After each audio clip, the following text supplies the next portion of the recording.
কয় কাউকে বেশি মহব্বত করো না, অতিরিক্ত করো না। হইতে পারে কোনো একদিন আল্লাহ দিল ঘুরায়া দিবে। আসা আইয়াকুনা আদুওয়াম মা, হইতে পারে এই ব্যক্তি তোমার দুশমন হয়ে যাবে। আল্লাহ ঘুরায়া দিছে, দুশমন হয়ে গেছে। এখন তুমি শুধু তাকে দেখবার ব্যথা পাইতে থাকবা। ব্যথা পাওয়া বোঝেন? পাবেন না? না বলবেন না?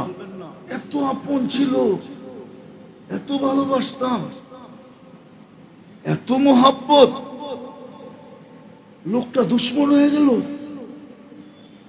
তীর মারলে যতটুকু না লাগতো এর চেয়ে বেশি উড়ে দেখলে আপনার দিলে লাগবে। আল্লাহ রসুল বলছে বেশি ভালোবাসো না, অতিরিক্ত বাসো না। হতে পারে আল্লাহ দিল ঘুরাইয়া দিবে, তোমার দুশমন হয়ে যাবে। আসা ইয়াকুনা আদুওয়াম মা।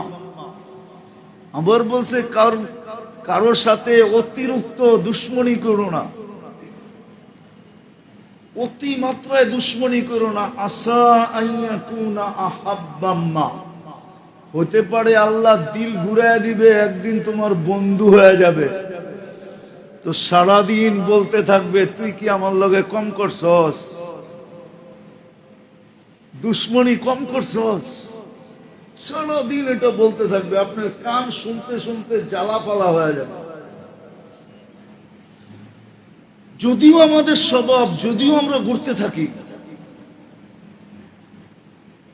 যার কাছে আমার প্রয়োজন তার পিছে পিছে, কিন্তু আমার এটা বুঝানোর জন্য, নাহলে আমার এটা আলোচ্য বিষয় না।